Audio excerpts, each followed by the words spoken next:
Hey everyone, welcome back. Today I've got my whiteboard here for you because we're going to be talking about part 3 of the Epstein Barr virus video series, which is all about lab testing and what are the lab markers that show that you might have a reactivated infection. I figured the board would be a lot better than me just sitting and talking to you without really illustrating what I'm talking about. So I want to begin by talking about these 4 antibodies that I've listed here at the top. I want to explain what they mean and where you might see them come up positive or negative in different types of infections.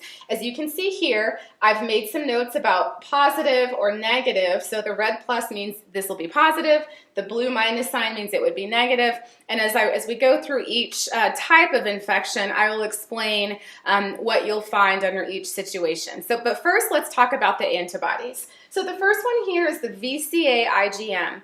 VCA means viral capsid antigen, and that is an antibody that your immune system makes against the capsid, or sort of like the shell of the virus. That's the first thing that your immune system is going to encounter. So the next antibody here, EA-IgG. EA stands for early antigen, and this marker is a sign that the virus is actively replicating within the body.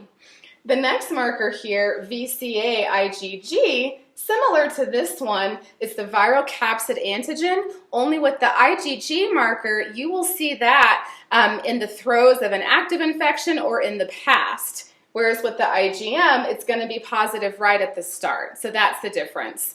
And then the last one is called EBNA IgG, and that stands for Epstein Barr nuclear antigen. So that is an immune response against the nucleus of the Epstein Barr virus. We've got the capsid, which is the shell, and then we've got almost like the core of the virus, the nucleus. So your immune system wants to attack different parts of the virus.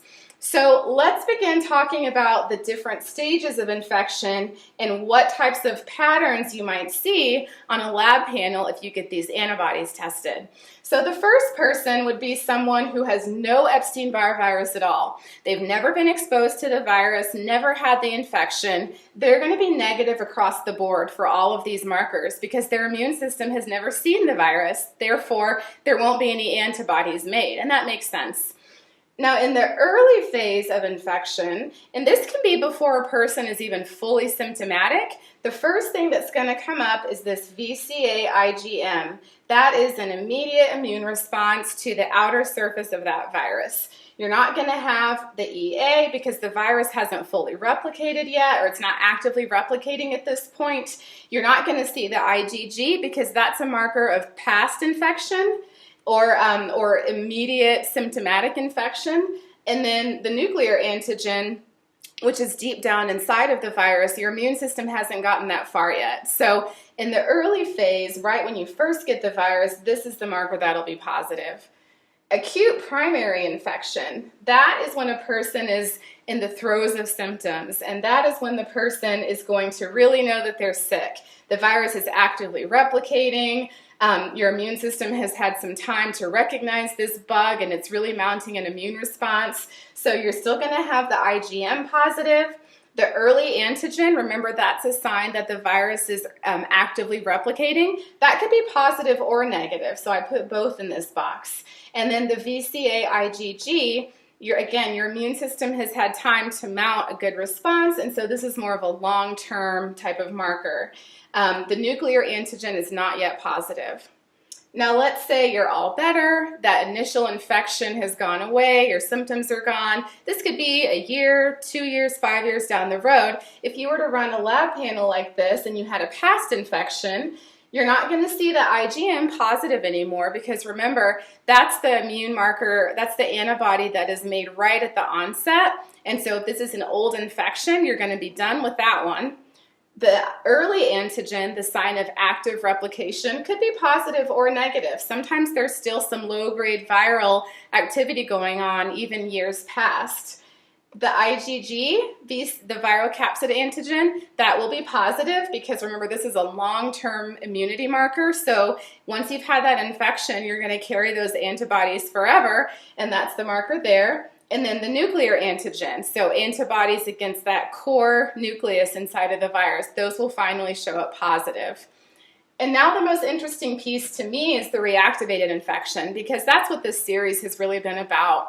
We all know that most of us are going to have Epstein Barr at some point in our lives, and maybe we don't remember being sick, but this can be an important trigger of autoimmune disease or other health conditions like cancer down the road. So if you want to rule out, reactivated Epstein Barr, or if you want to know for sure that you have it, these are the markers to look for, and this is the pattern you want to look for. So in reactivated Epstein Barr virus, this nuclear antigen is positive. The viral capsid antigen is positive. The early antigen is very often very high, because remember, this is a sign that the virus is actively replicating inside of the body. So if it's been reactivated, it's really growing. It's replicating itself. And then this marker, the viral capsid IgM, if you remember, this is a sign that it's an early marker. So if it's reactivated, your body's going to see that as a new infection. It's going to make this early type of antibody all over again. But it could be positive or negative. So if you were comparing your labs, you'll notice that the past infection and the reactivated infection look sort of similar. The differences are here. So you're always going to have a positive early antigen in the reactivated infection, and then you're going to have the negative viral capsid IgM if it's a past infection. So that can be a way to help distinguish. This is not always 100% accurate, but I have seen very consistent patterns with people who have the signs and symptoms of reactivated Epstein Barr, and this pattern holds very true from what I've seen in my own patients. So I highly recommend working with your healthcare practitioner. I say don't argue with your doctor. Not many health practitioners are open to the idea of reactivated Epstein Barr, or they might say, well, yeah, it can become reactivated, but it doesn't mean anything. That's absolutely not true. If you have multiple sclerosis or thyroid disease or cancer like lymphoma, Epstein Barr virus should be addressed because it's an important trigger of those diseases.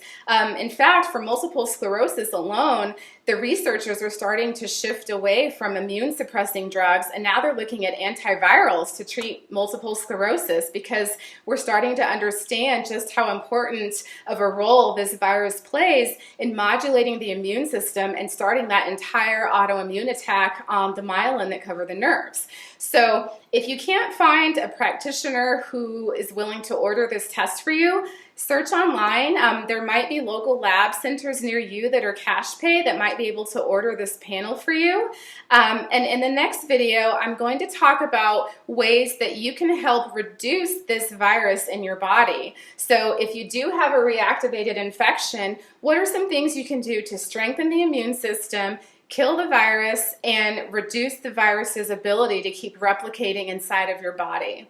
So I hope you guys found this video helpful. Comment down below and let me know if you have any questions. I know that sometimes talking about labs and antibodies can be confusing, but I hope this made sense, and I hope you can use this as a starting point in doing research if you're working on your own health.